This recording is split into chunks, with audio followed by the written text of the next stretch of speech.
Hi, welcome. I'm Christine. I hope that people can make it in here. It's really hard for me to tell from where I am if there's any problems with the live stream, so hopefully people are able to join, but I didn't want to wait too long to get started because I have some things to talk through and I know people will be in and out as we're here. So I hope you have been enjoying the summit as much as I have. The amount of connection I feel that we've been able to have this time is actually really different and in some ways more. And I know that a lot of times we think about virtual events as being, oh, it's a shame I don't get to see my friends and my colleagues and we miss each other, and I certainly do. I know that I really look forward every year to seeing people that I only get to see once a year.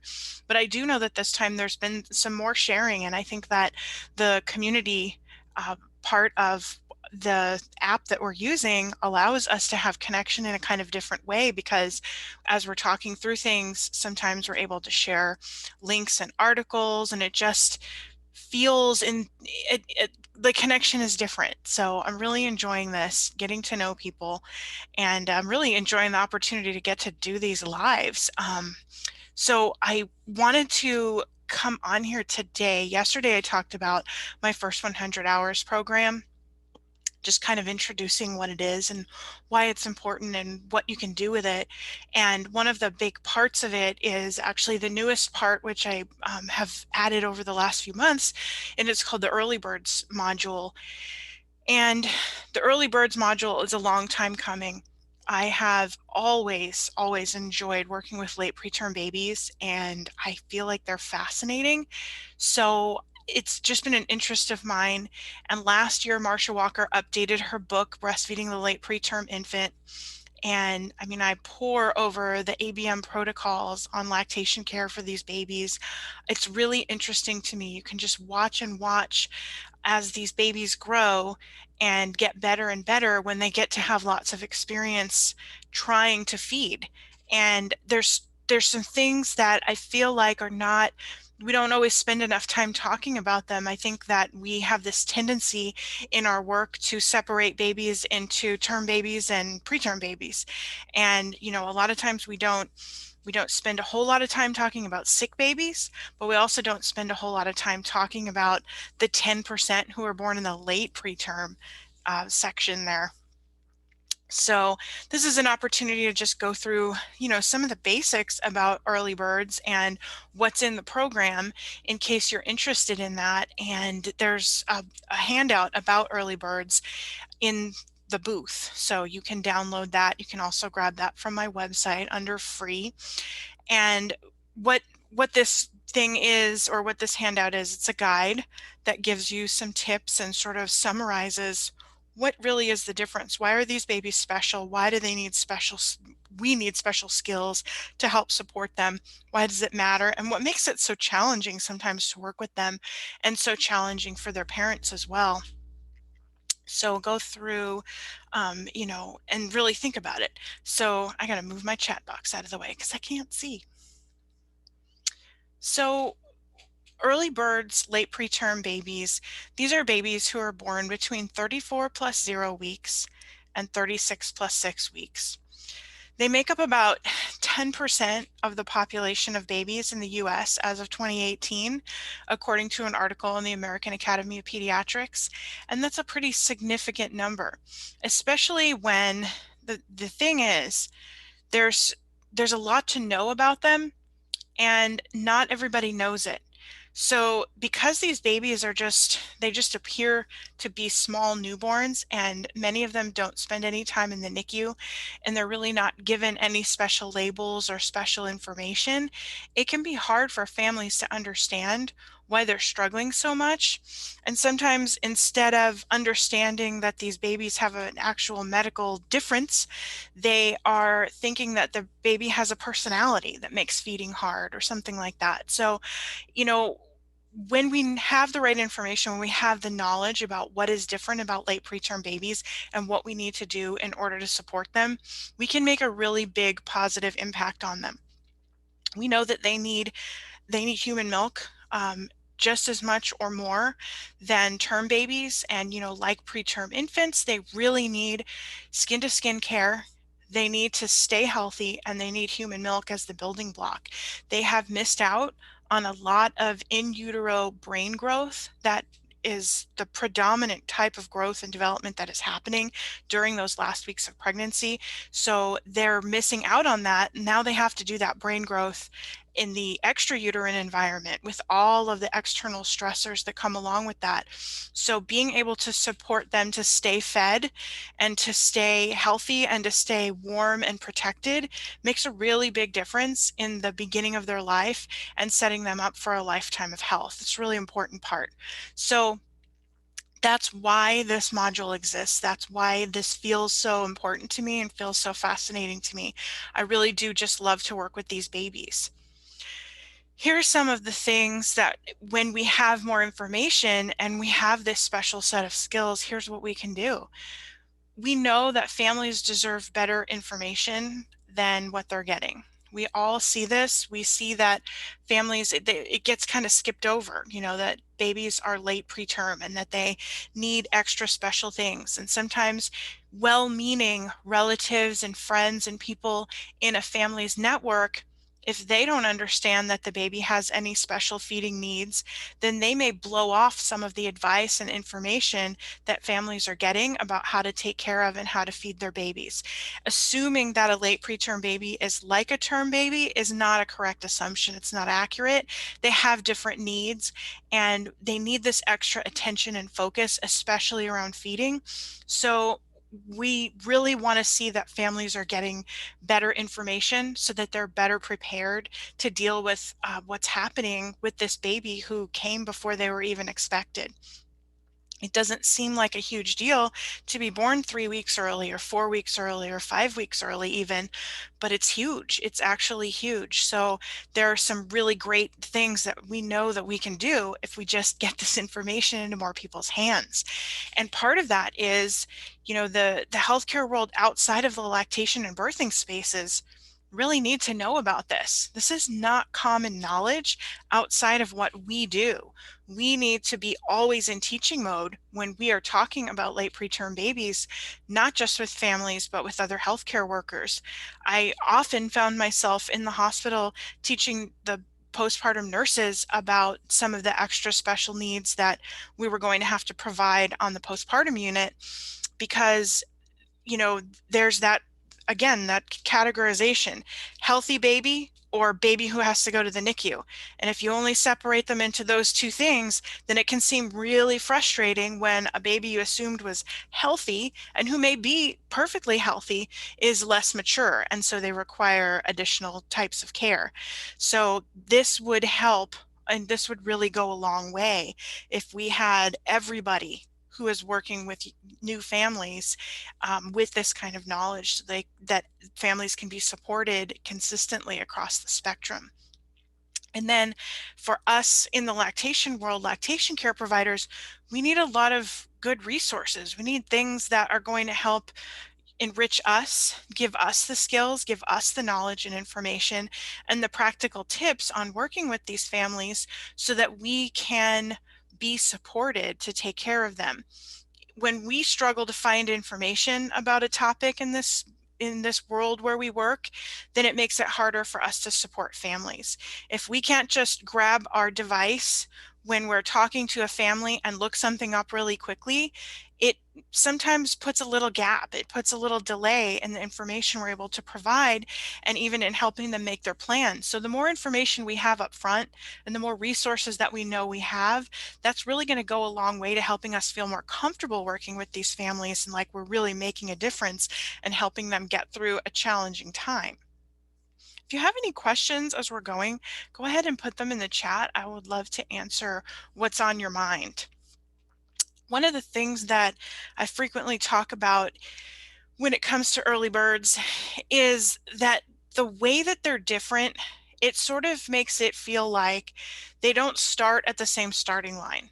So even though they look like newborns, just smaller, most of them, and again, they are technically healthy, they are less mature, and so their feeding abilities take time to catch up. So they're not starting at the same starting line. And a lot of times the gap the balance of that, the time that they need to make up that maturity and to get to full feeding capacity on their own becomes the amount of time between when they're born and their original due date. And that's an approximation, but it's pretty common, and it's pretty clear that this happens, this feeding maturity happens around that time when the baby was originally due, unless there are other additional issues. But that's a reasonable expectation that a baby born at 36 weeks is probably going to need 3 to 4 weeks of extra special feeding attention before they are responsible and have the capacity to both maintain milk production if they're feeding at the chest or breast, or be able to feed themselves sufficiently without additional help. So that can be a daunting thing for a family when they don't know what's going on. When they're at week 3 or 4 and they're still struggling, or they're having to do extra tasks around feeding, like expressing milk and using other kinds of devices to feed the baby, or waking up their baby, when everybody around them and all the things on the internet say, you shouldn't have to wake up the baby, they should wake up on their own, feed them on demand. Well, you can't do those things with a late preterm baby, or they won't get enough food. So that's just one of the things that when we all know it and we give consistent messages about it, it makes a lot more sense to families why they're doing all this extra work. It's just temporary. It's not forever, and it doesn't mean anything about their baby's ultimate abilities to be fed at the chest or breast, or to be able to have feedings be sort of a no-brainer, feedings that they feel are normal and sort of what they expected from a baby. So the early bird module is separated into basically 3 categories. So these are the 3 main buckets of information that I'm getting across in this module. First, we start with the teaching. So talking like we are now about what makes these babies different, what they need, what other people need to know about them, the basic concepts of what makes them different and what's special. Then we move into timelines and we talk about things like we just discussed, how it takes them a little bit longer to get to full feeding maturity, the types of day-to-day routines and schedules that are most supportive for families, and really emphasizing and focusing on the temporary nature of these extra tasks that they're doing to help ease some of the burden and allow them to know that the extra work they're doing today is so that they won't have to do extra work later. And shifting that focus to, this is what this baby needs just because they were born early, not because of anything being wrong, or them having made mistakes or anything that they did wrong as a family. Just understanding those things and putting that in the day-to-day context and the week-by-week context of what's happening along this pathway to full feeding capacity. And then the third section is covering the actual clinical strategies and techniques that families need, that we need to know so that we can teach to families when they need to use them. Um, Also includes assessment techniques, how to break down what's going on with a late preterm baby and what types of gaps and what types of needs they might have, and helping families make decisions about those supportive strategies. For instance, if they need to use an alternate feeding device, how do they make a choice about what kind of alternate feeding device they want to use? And a good example of this is when you work with the family, if they don't understand, again, if we haven't taught the temporary nature of this extra work and these extra tasks, these extra things, we might find that a family is avoiding using bottles, thinking that bottle feeding is going to be very temporary, like a day or two, when in actuality, it might. I'm hearing an echo all of a sudden, and I don't know why. That's very interesting. Okay, it seems to have stopped. So that family might be trying to avoid using bottles because they think they only need to use it a few times, not realizing this might be a few weeks of needing an alternate feeding device. So This is where that information comes in really handy, and that's what these tools are designed to do. And the module itself includes many downloadable handouts. So things like a feeding log that is specifically for early birds. Now, the first 100 hours program itself has its own feeding log that is completely appropriate for term newborns and the needs that they have. And then I've created this specialized one just for early birds that includes space for those alternate tasks and supportive tasks that might also need to be done right from the beginning. A timeline to visualize the ideal optimal routines that families can go through with these babies to set things up for optimal health and wellness right from the beginning, and an assessment form that helps you to visualize on paper. These are the things that are going fine, and these are the places where I really need to intervene. Information that is helpful in counseling a family of an early bird, review of the critical clinical skills that are necessary to help them. So these tools are made for you to be able to download and print, or obviously you can use them on a digital device as well. But it's part of the program. You get these things, and they're, like I said, ones that are specific for the first 100 hours, and then ones that are actually specialized just for early birds. And if I haven't explained it already, early birds is just the term that I use in this program to talk about late preterm infants, because I thought it would be a little bit more attention getting. I thought it would be something that is a little bit easier to talk about. It's not quite as medical. It's not quite the jargon. It's more of the early bird. And late preterm babies have previously been called the great imposters. There's been some other names for them, but I just wanted something casual that would make sense and that I could go back and forth using both with families and with colleagues in the healthcare world, so that it made sense to everybody and it was sort of consistent. So some of those concepts and things that, we'd be talking with families about is, something that we also need to be really clear with in our own minds about working with these babies. The fact that they're born early, that is the primary problem. So when we start to look at babies who are, born at 35 weeks and they have multiple issues going on, we have a complex lactation situation, like we've got low milk production, we have a possible tongue restriction, we have a baby who has some body work needs. There's a lot of, there's so many things. Sometimes it gets hard to work out which things take priority. What is the biggest problem here? When you are working with a late preterm baby, it's really important to prioritize the fact that they are late preterm. That is the root cause of their problems. There may be some other things going on, but the immaturity of being born late preterm is the primary problem. So once they do reach that full maturity of feeding capacity, that's when their other things are either going to start to resolve or not.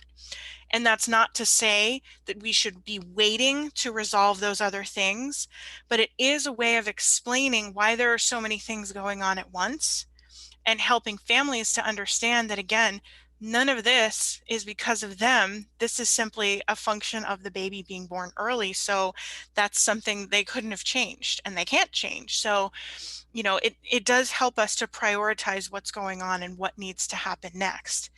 Talking about, as I mentioned at the beginning, the fact that these babies missed out on some really important growth time, that brain development that's happening during those last weeks is when they're in utero, it's happening in a mostly ideal environment of perfect nutrition and perfect conditions. But once they're on the outside in the extrauterine world, they're dealing with external stressors and they're not always getting perfect nutrition if they're not feeding well, and no one picks up on that. So this is why a proactive strategy for keeping these babies fed so they can develop normally is really important. We can't wait and see with early birds if they're going to be able to feed fine. We don't put those same responsibilities on them as we do with term babies. We don't expect them to protect milk production by themselves by removing milk frequently and thoroughly. We back that up with milk expression. We don't expect them to wake themselves up when they're ready to eat They have higher needs to rest and sleep. We don't expect them to be able to feed to satiation because they often tire out before they do. So these things also, they all bring extra tasks, extra work to the care and feeding of these babies. And that can be just overwhelming for families. Again, if they don't understand why it's happening, it's more overwhelming. And sometimes for them, it seems or feels like it would be easier to stop with all of it and just move past their original feeding plans or their original desire to feed their baby at the chest or breast. And when we can explain why it's happening, when we can provide the support that reminds them that it's temporary, sometimes that can help them make a different decision. Knowing that it's temporary, knowing it's not forever, and it's not a personality problem, and it's nothing wrong with their baby, those things can make a difference for families as they're making choices about how to move forward with what's happening in their infant feeding situation. So they also need these words that we're using. They need these explanations to help them sort of defend themselves when they're talking to others in their life. You know, it's it's one thing when family gives you bad advice, when everything's really going okay and you can deflect that bad advice or bad information or discouraging words. But that can be much harder with babies who actually have these extra needs. If those other outside people don't understand what's happening, that this is actually a baby with special needs, because to them, the baby probably just seems small. You can't see immaturity in a late preterm baby in the way that sometimes you can with a fully preterm baby. So it feels to people outside the immediate family of the early bird that, well, hey, the baby's not in the hospital. They let him go home, so he must be fine. And that's not always the case. So you get families overwhelmed with extra tasks and, feeling all of the normal feelings and emotions and things that one goes through during the postpartum period. And then on top of that, other people not understanding why you're doing all this extra work just to make breastfeeding work out eventually. So they need these words and these explanations so that they can feel confident in the plans that they have, or so that they can take all that information in and make a different decision if it truly is feeling too overwhelming for them, if they need to make different choices because of the rest of the responsibilities or realities of their life. And, the information that we give them, that's what helps them move forward, whether they're moving forward toward their original plans or away from them. What we give them, the guidance, the information, the skills, that's what helps them move forward. Most of the time, people reach out for lactation support because they aren't sure how to move forward. They don't know if they keep doing the same thing they're doing today, what's going to happen tomorrow. Is it going to stay the same, or is something going to radically change? And we hear people say that all the time when they reach out to us. Well, if I do this, is my milk just going to go away? Is my milk going to just dry up? And, this is another one of those situations. If I keep doing this, what's going to happen if I have to leave and, leave the baby with somebody else? And what's going to happen? Is this baby ever going to be able to latch right? Well, while we can't give predictions and we can't answer those questions, we certainly can give the supportive information they need to move forward and decide if they want to keep doing all the things they're doing today, if they need to add more, take some away, and how they'll know that they're making progress. What is progress?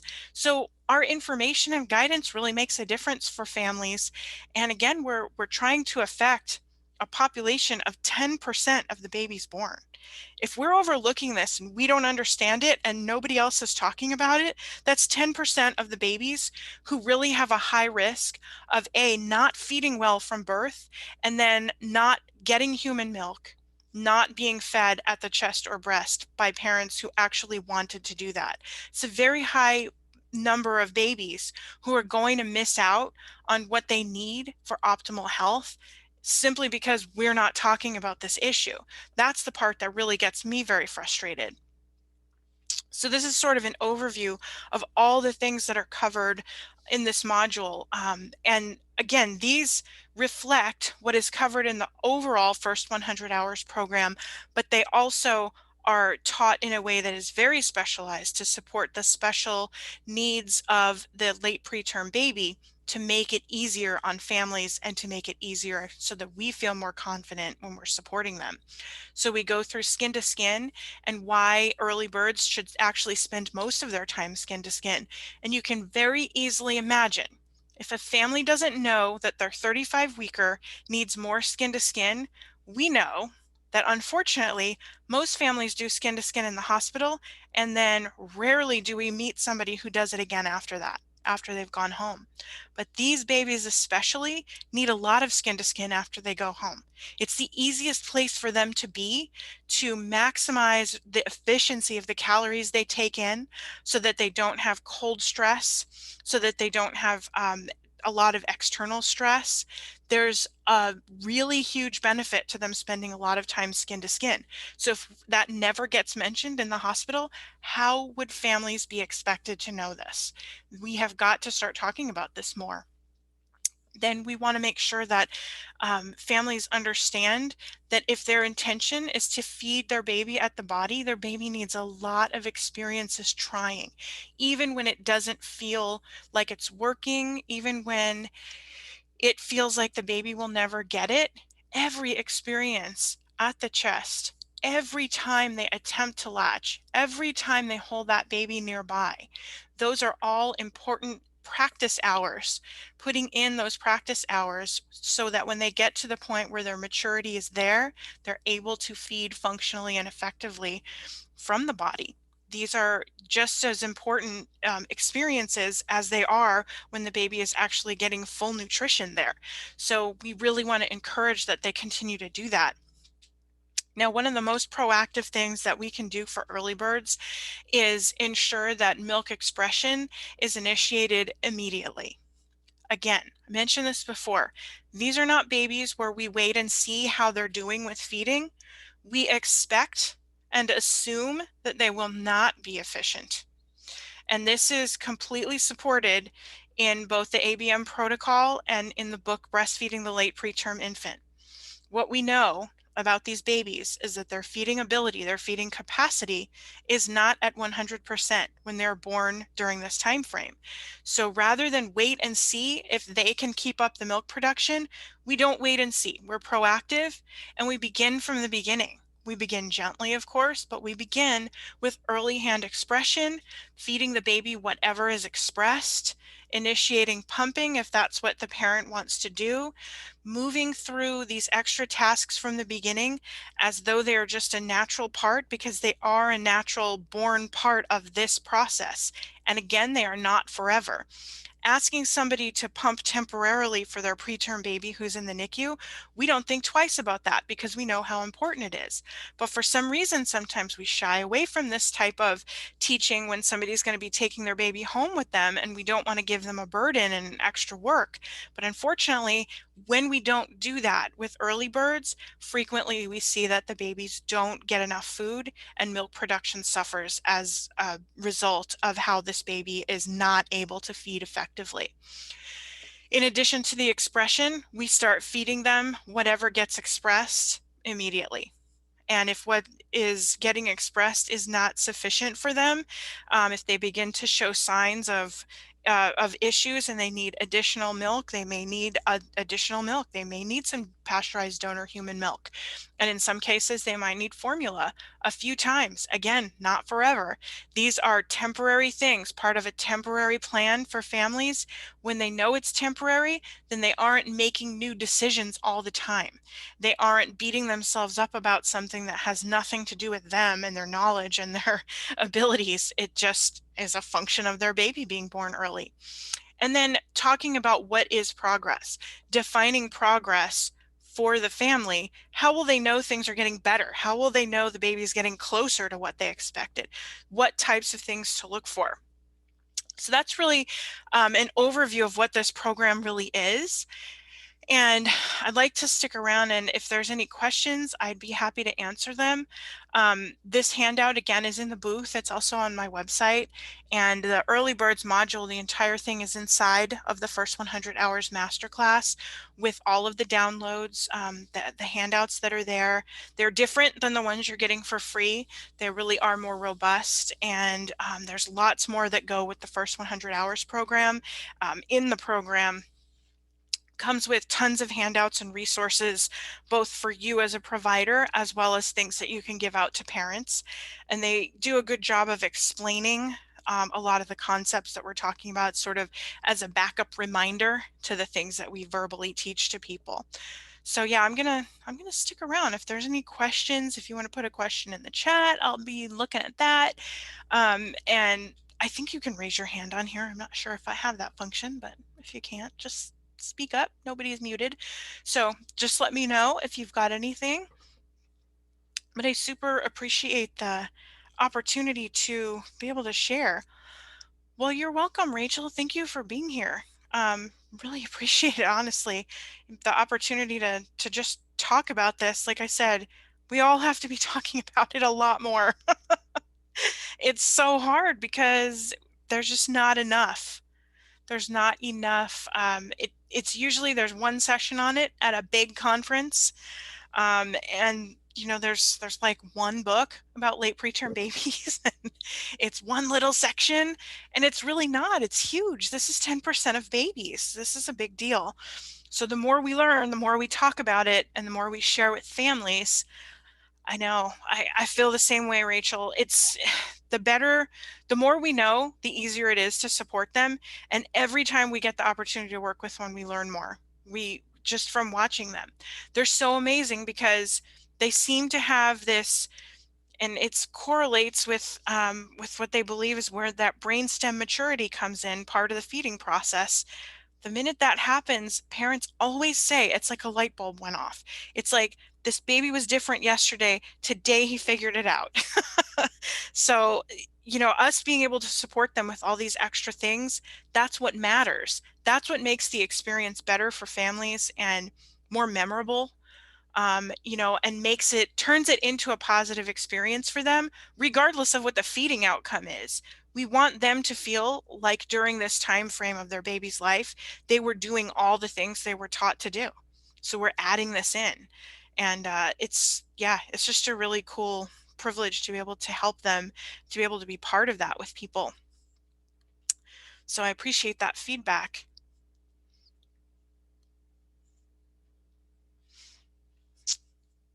All right, I'm not seeing any other questions or anything at this point, so I guess I will wrap up. If you're watching this recorded, just make sure that you get the handout because I don't want you to miss out on that. Like I said, it's in the booth, but it's also on the website. And this is part of the first 100 hours masterclass, which you can grab a coupon for it. And you can get the whole masterclass for $97. And there are 8 SERPs associated with this learning opportunity, which is an independent learning opportunity. You do it all on your own time, but you also have access to an exclusive Facebook group that's just for students. So we can discuss questions, concerns, different things about it. And I'm in there. I run the group, so I'm always around to answer those questions. And I look forward to seeing people in there getting started. A couple people have joined just since the summit started. So definitely people working through the material already. And I appreciate your presence.